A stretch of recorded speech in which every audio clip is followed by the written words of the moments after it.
came to me with a severe painful ear infection that could have been prevented if you aren't cleaning your dog's ear correctly or using the right products. This is exactly what can happen to your best friend. Today I'm showing you the top 3 products of 2026 to make sure you never have to see your dog in this much pain. Hi everyone, welcome back to Vet Nourish. I'm Dr. Rafael. I have 10 years experience in clinic and I'm a professional pet groomer, senior pet groomer. And after seeing thousands of cases like GMAs, I've narrowed down the absolute best tools for the job. We're talking professional grade liquid cleaners and the secret powders groomer use but best swears by. Let's get started.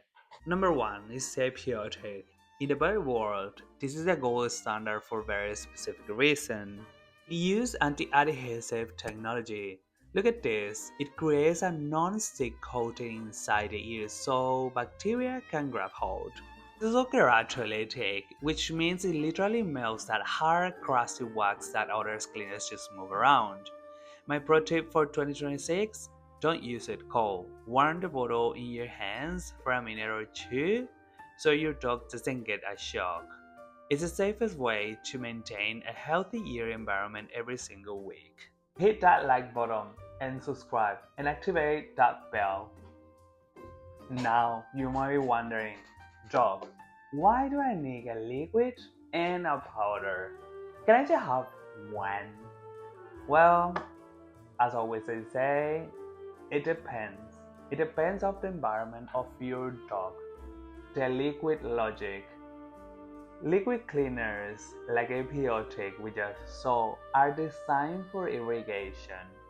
Their job is to get deep into the L-shaped canal of the ear, break up wax, and take it out. If your dog has a lot of gunk or a wax, you need a liquid. It's like washing dishes. You need a water to take the dirt off. Here is where most owners get confused. Ear powders are not for flushing. They are for moisture control and for texture.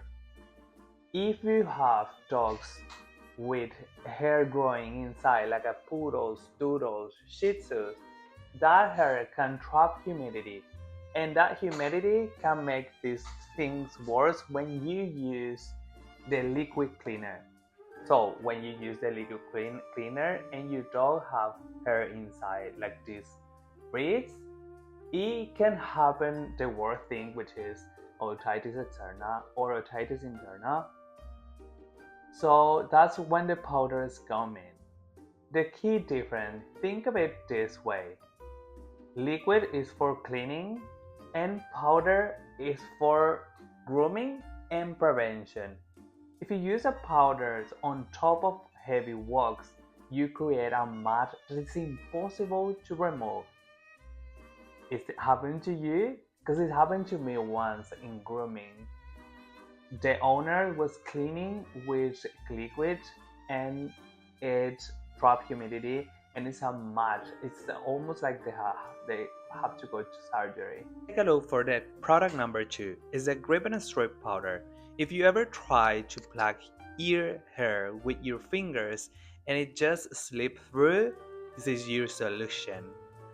This powder is ultra fine. Its only job is to provide friction. You apply a small puff and suddenly that slippery hair becomes easy to grip. Why this is better for the dog? Because when you have a good trip, the hair comes out quickly and cleanly in one motion. No tagging, no irritation, and less stress for your pet. It also helps dry out the canal, which is vital for breeds prone to yeast infections. It's the tool that separates a home bath from a professional groomer's result. But remember, use it sparingly. A little goes a long way. Before I show you how to properly clean your dog's ears, I want to talk about 3 mistakes I often see, and it keeps bring the dogs back to my clinic. One is mistake number one is using Q-tips. In 2026, we don't use Q-tips. The only thing you're doing is to put deep the dirt or the bacteria, put deeper into the L-shaped canal right against the eardrum. If you keep doing this, you're gonna cause a permanent damage or even deafness. In 2026, we just use a gauze or a cotton ball. Never anything smaller than your pinky finger. Mistake number two, over cleaning the swamp. If your dog has pinky healthy ear, just leave them alone. They don't need that much. Cleaning a healthy ear strips away the oil, the natural oil they produce, and it creates a micro tears. This leads to what I call rebound effects, where the body produces more wax than protect itself.